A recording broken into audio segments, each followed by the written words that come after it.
Ladies and gentlemen, let me talk to you for a moment. We've stepped into a brand new year, and with it comes a brand new opportunity.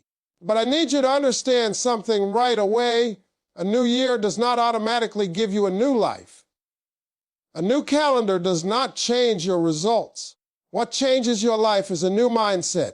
And if you carry the same thinking you had last year into 2026, you are going to get the same outcomes, the same frustrations, and the same excuses, just with a different date on the wall. See, the problem with being average is not that you fail. The problem is that you settle. Average people wake up doing what's convenient instead of what's required. Average people talk about dreams but never put deadlines on them. Average people wait for the perfect moment, not realizing that the perfect moment is created by action. And if you don't decide right now to stop being average, average will quietly become your lifestyle. Average living always starts with average thinking, and most people never stop to question the thoughts that are quietly running their lives. They wake up every day on autopilot, repeating the same routines, speaking the same words, and expecting different results. That's not life-changing, that's life recycling. If you think like everyone else, react like everyone else, and plan like everyone else, you will end up exactly where everyone else is. Average thinking tells you to play it safe, to avoid embarrassment, to choose comfort over growth. It whispers that you should only try what feels guaranteed, only dream what feels realistic, and only aim as high as the people around you. Over time, that thinking becomes a cage, and most people don't even realize they lock themselves inside it. The mind is powerful, but it is also obedient. It believes what you tell it repeatedly. If you keep saying you're tired, you'll feel tired. If you keep saying you're not good enough, you'll start living like you're not. Average thinking is full of limits that sound logical but are actually lazy. It says, this is just how I am, or people like me don't do things like that. That kind of thinking doesn't come from truth. It comes from fear wearing a reasonable mask. The moment you accept those thoughts without challenging them, you give them permission to shape your future. Extraordinary lives begin the moment someone decides to think differently. Different thinking doesn't mean being unrealistic. It means being intentional. It means asking better questions. Instead of asking, what if this doesn't work? You ask, what if it does? Instead of asking, why is this so hard for me? You ask, what skill do I need to develop to handle this? Those small shifts in thought create massive shifts in behavior. When your thinking changes, your choices change. When your choices change, your habits change. And habits repeated daily quietly build your destiny. Average thinking waits for motivation. Elevated thinking builds discipline. Motivation is emotional and emotions change. Discipline is a decision, and decisions can be honored even on hard days. When your thinking matures, you stop relying on how you feel and start relying on what you committed to. You understand that progress is not dramatic most days. It's boring. It's repetitive. It's showing up when no one is watching. Average thinkers quit in those moments because they don't see instant rewards.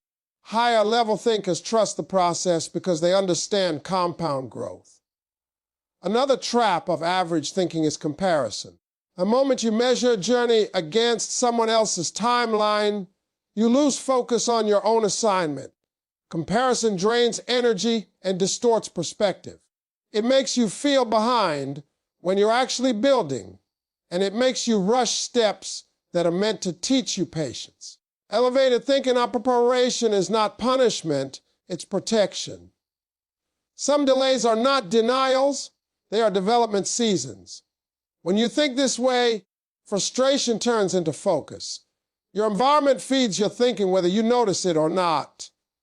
The conversations you entertain, the content you consume, and the people you spend time with all influence how high or how low your thoughts can go. Average environments normalize complaining, gossip, and excuses.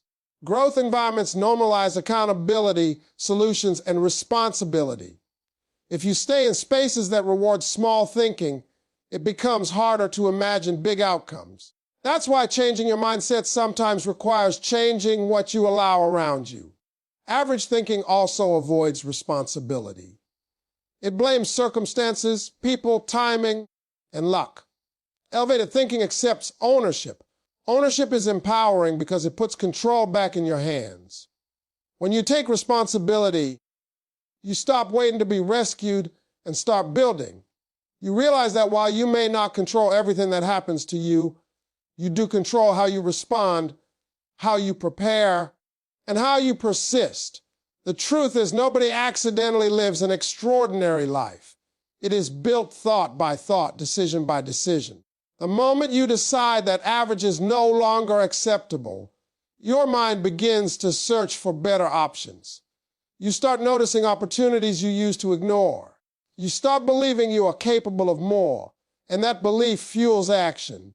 Change does not start in your bank account, your job title, or your circumstances. It starts in the quiet conversations you have with yourself every single day. Fear, excuses, and comfort are the three silent enemies that keep most people stuck in the same place year after year. They don't show up loudly or aggressively, they whisper. They sound reasonable. They convince you that waiting is wise, that staying where you are is safe, and that trying later somehow makes more sense than trying now.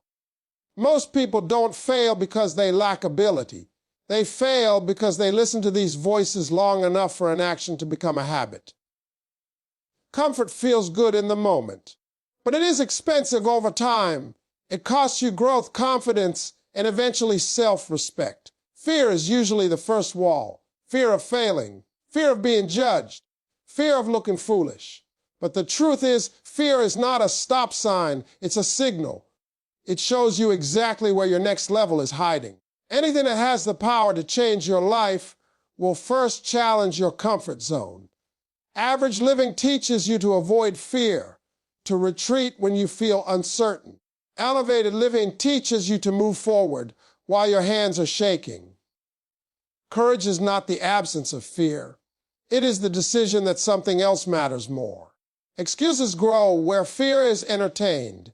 They help you justify inaction so you can still feel good about staying the same. You tell yourself you don't have enough time, enough money, enough support, or enough experience. But somehow you always have enough time for distractions, enough energy for things that don't move you forward, and enough excuses to explain why you haven't started. Excuses are comforting lies. They protect your ego, but they poison your potential. Every excuse you accept becomes a brick in the wall between you and your future. Comfort is the most dangerous enemy because it doesn't feel like an enemy at all. It feels like peace. It feels like stability. But comfort slowly shrinks your capacity. When you get too comfortable, you stop learning. You stop stretching. You stop dreaming. You start doing just enough to get by, not enough to grow. Over time, comfort convinces you that average is normal and that wanting more is risky or unrealistic. That's how people wake up 10 years later wondering where their ambition went. Growth demands disruption. It requires you to interrupt patterns that feel familiar but lead nowhere. It requires you to choose progress over pleasure and long-term vision over short-term relief. This doesn't mean burning yourself out or living in constant stress. It means intentionally doing things that build strength, skill, and confidence, even when they are inconvenient. Discomfort, when chosen on purpose, becomes a training ground instead of a threat. One of the biggest lies fear tells you is that you need to be ready before you act. Readiness is a myth. Nobody feels ready to step into a bigger version of themselves. Readiness is built by movement. Confidence is built by evidence, and evidence only comes from action. Every time you act despite fear, you teach your mind that you are capable. Every time you retreat, you teach your mind that fear is in control. Over time, whichever lesson you repeat becomes your identity. Excuses also keep you focused on what you can't control instead of what you can. You can't control the economy. other people's opinions, or perfect timing. But you can control your effort, your consistency, and your willingness to learn. When you shift your focus to what is within your control, your power returns. Progress may be slow at first, but it becomes steady. And steady progress beats bursts of motivation, followed by long periods of inactivity. Letting go of comfort doesn't mean abandoning security. It means redefining it.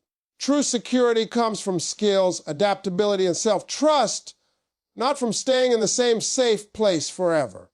The world changes too fast to rely on comfort as a strategy. Those who grow with own to be uncomfortable long enough to evolve. Fear never fully disappears. Excuses never completely vanish. Comfort will always invite you to stay. The difference between average and extraordinary is not the absence of these things, but the refusal to let them decide your direction. Every time you choose courage over comfort, action over excuses, and growth over fear, you reclaim a little more of your potential. And over time, those choices reshape not just what you do, but who you become. Most people believe motivation is the secret ingredient to success, but motivation is unreliable. It comes and goes depending on mood, energy, weather, and circumstances. One good speech, one powerful video, or one emotional moment can light a fire, but that fire fades if there is nothing feeding it.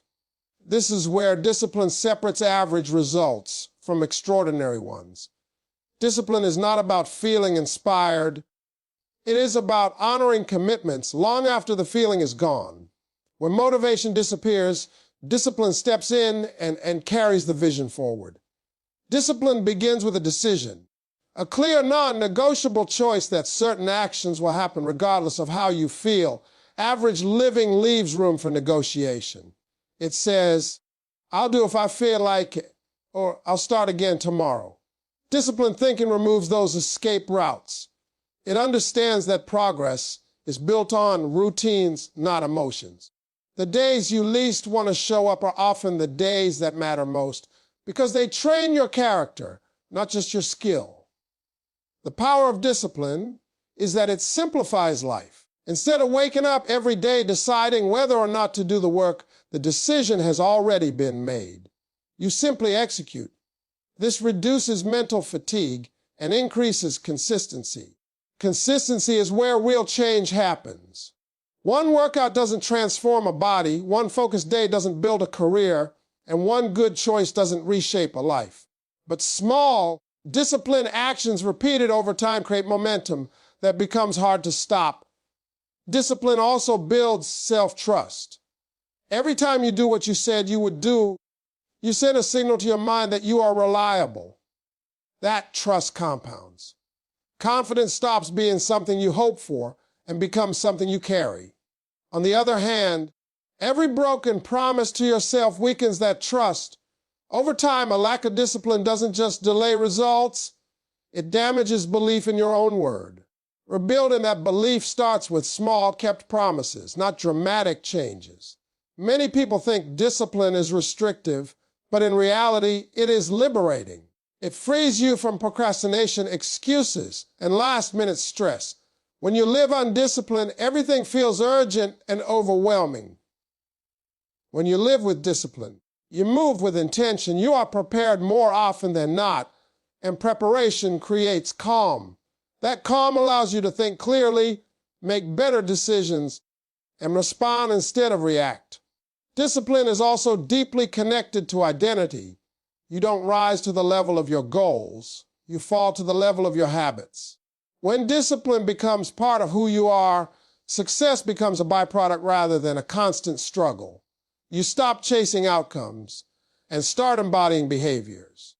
The focus shifts from, what do I want, to who do I need to become? That shift changes everything because identity drives behavior more powerfully than desire ever could. There will be days when discipline feels heavy, days when progress seems invisible and effort feels wasted. These are the moments where most people quit, not because they are incapable, but because they expected discipline to feel rewarding every day. It doesn't. Sometimes discipline feels lonely. Sometimes it feels boring. Sometimes it feels unfair. But those moments are quietly shaping resilience. They are building a version of you that can handle pressure, responsibility, and bigger opportunities. Discipline does not require perfection. It requires direction. Missing a day is not failure, quitting is. Disciplined people don't beat themselves up for slipping. They recommit quickly. They understand that momentum is built by returning to the process, not by punishing mistakes. This mindset keeps progress alive, even when life gets messy. When motivation fades, discipline becomes the bridge between where you are and where you want to be. It is the quiet force that works when no one is watching and no applause is coming. Over time, discipline turns effort into excellence and intention into results. It doesn't just change what you do, it changes how you live, one deliberate choice at a time. The direction of your life is heavily influenced by the people you surround yourself with, whether you realize it or not. Human beings are adaptable, and that adaptability works both for growth and for stagnation. When you spend time around people who complain, settle, and make excuses, those behaviors begin to feel normal. Not because you agree with them consciously, but because repetition lowers resistance. Over time, your standards quietly drop, and what once felt unacceptable becomes familiar. This is how potential slowly fades without a dramatic failure ever taking place. Your environment shapes your thinking long before it shapes your results. Conversations become internal dialogue. Jokes become beliefs. Opinions become limits. If the dominant voices around you consistently doubt ambition, criticize effort, or mock discipline, your mind starts to question its own drive. Even strong dreams can weaken when they are constantly exposed to small thinking. This is why some people feel motivated alone but discouraged in groups. Their vision grows in silence but shrinks in company. Raising your environment does not mean rejecting people. It means protecting your future. Not everyone is meant to go with you to your next level. Some people are assigned to your past, some to your present, and only a few to your future. Holding on to everyone out of loyalty can quietly become disloyalty to your own growth. Growth often requires difficult choices, including spending less time in places and with people that no longer align with who you are becoming. The people you allow close to you influence your standards of what is possible. When you see others taking risks, learning new skills, and holding themselves accountable, excellence begins to feel achievable instead of intimidating. Their behavior raises your expectations of yourself. It challenges you without words. In the same way, being surrounded by people who avoid responsibility can make discipline feel extreme and ambition feel unnecessary. Environment doesn't force decisions, but it strongly suggests them. This influence is not limited to people alone. The content you consume daily plays a similar role. What you watch, read, and listen to feeds your mindset. Constant exposure to negativity, drama, and distraction trains your mind to expect chaos and instant gratification. Intentional exposure to learning, insight, and growth trains your mind to think long-term. Your environment is not just physical, it is mental. And your mental environment determines how clearly you can see opportunities. Changing your environment can feel uncomfortable because it often requires temporary loneliness. When you step away from familiar circles, there may be a period where you feel isolated. This is not a sign you are doing something wrong. It is a sign you are making space for something new. Growth often begins in solitude, where clarity replaces noise. In that space, you reconnect with your goals without outside interference. An elevated environment does not mean everyone around you must be perfect or successful. It means they are intentional, they respect effort, they value progress. They encourage accountability instead of enabling excuses. Even one or two people with this mindset can shift your entire trajectory. Quality matters more than quantity when it comes to influence. A small circle aligned with growth is more powerful than a large crowd aligned with comfort. You also contribute to your environment. As you grow, you set a new standard. Some people will be inspired by that and rise with you. Others will resist it because it forces them to confront their own choices. Resistance often shows up as criticism or jokes, but it is usually rooted in insecurity. Understanding this helps you respond with maturity instead of guilt. You are not responsible for making others comfortable with your growth. Your environment should stretch you, not shrink you. It should challenge your thinking, not numb it.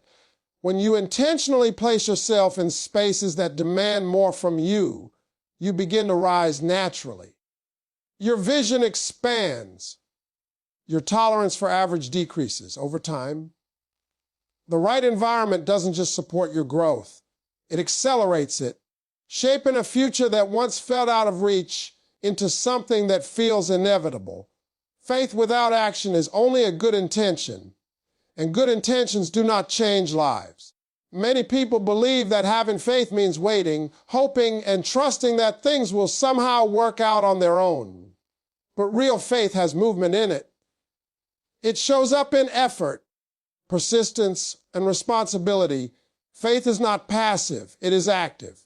It believes before there is evidence and works before there is a guarantee. When faith and action come together, ordinary effort turns into extraordinary results. Faith gives you vision. It allows you to see a future that does not yet exist. It helps you believe in yourself when your circumstances say otherwise. Without faith, you limit your goals to what you can already see and control. You only attempt what feels safe and predictable. Faith lifts that ceiling. It allows you to imagine more, reach further, and trust that your effort is meaning even when results are delayed.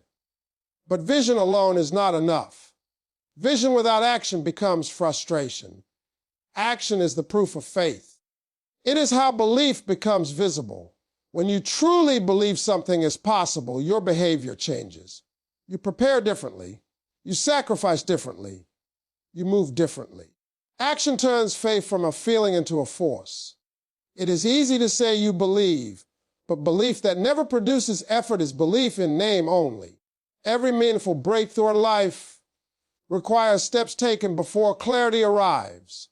You rarely see the full staircase. You move because you trust the next step will appear. Many people struggle because they separate faith and action. They pray but never plan. They hope but never practice. They believe but never build. This creates confusion and disappointment. Faith does not replace work, it gives work direction. Action does not replace faith, it gives faith substance. When the two are aligned, effort feels purposeful instead of exhausting. You understand that every step, even the difficult ones, is moving you closer to something greater. Faith plus action also changes how you respond to setbacks. When things go wrong, people without faith quit because they see obstacles as evidence that they should stop. People with faith but no action wait, assuming things will fix themselves.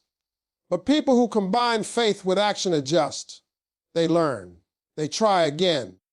They understand that resistance is part of refinement, not a sign of failure. Their confidence is not shaken by delay because they trust the process as much as the outcome. Action requires courage because it exposes you to uncertainty. There is no faith in doing only what feels guaranteed. Real faith shows up when you take steps that stretch you, steps that require growth. Learn in humility. You may not feel ready. You may not feel qualified. But faith reminds you that readiness is developed through obedience and effort, not before it. Each action taken in faith builds capacity you didn't have before. Faith also keeps action alive when results are slow. Without faith, delayed results feel like wasted effort. With faith, delayed results feel like preparation. You understand that timing matters and that some outcomes require maturity before arrival.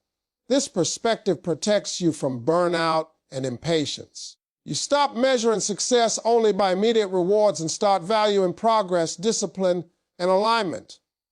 Faith plus action reshapes identity. You stop seeing yourself as someone who hopes and start seeing yourself as someone who builds. You become proactive instead of reactive. Responsibility replaces excuses. You trust yourself more because you see evidence of your own effort. This self-trust fuels consistency, and consistency multiplies results. Over time, what once felt impossible becomes familiar because you grew into it. There will be moments when action feels heavy and faith feels tested. Those moments are not signs of misalignment, they are invitations to deepen both. Action strengthens faith by producing evidence of resilience. Faith strengthens action by giving meaning to persistence. Together, they create momentum that survives doubt, delay, and difficulty. Extraordinary outcomes are rarely the result of talent alone. They are the result of belief that refuses to stay idle and effort that refuses to give up. When faith fuels your vision and action fuels your days, progress becomes inevitable. You stop waiting for change and start participating in it, step by step, with purpose and conviction. Consistency is the quiet force behind every uncommon result you admire. Most people overestimate what can be done in a day and underestimate what can be done in a year. They look for breakthroughs, dramatic changes, and overnight success while ignoring the small, repeatable actions that actually build greatness.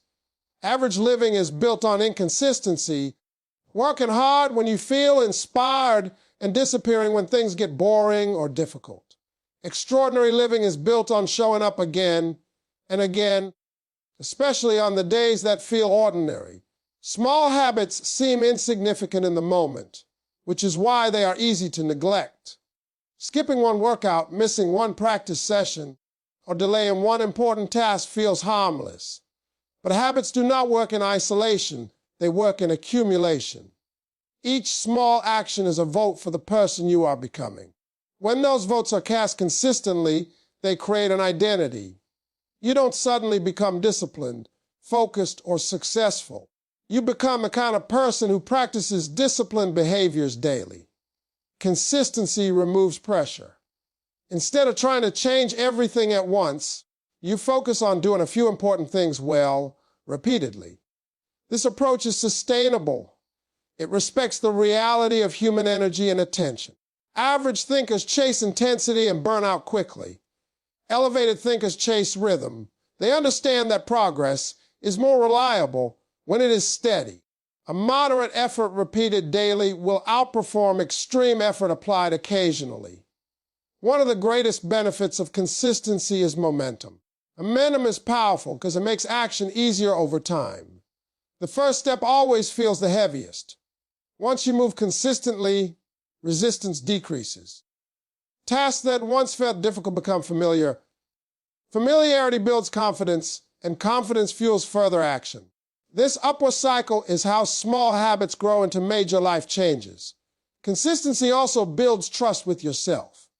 Every time you keep a small commitment, you reinforce the belief that you can rely on your own word.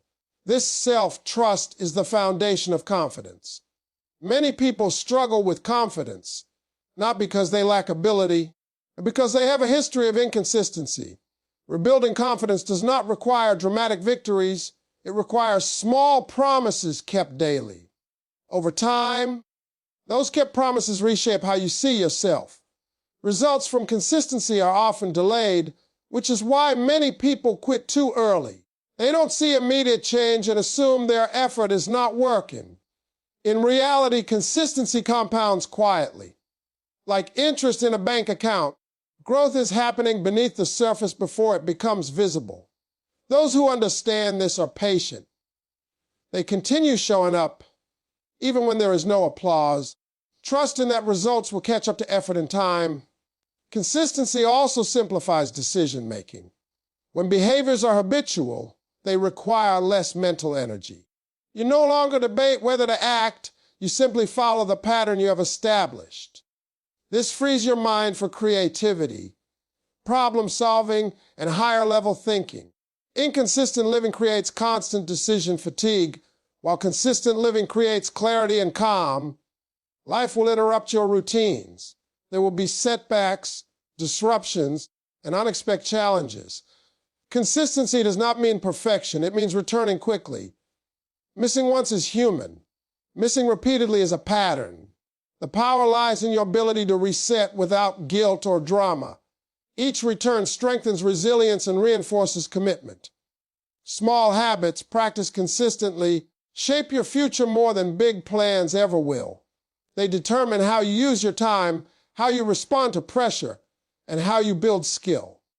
Over months and years, these habits create results that look impressive from the outside, but feel natural on the inside, because you grew into them gradually.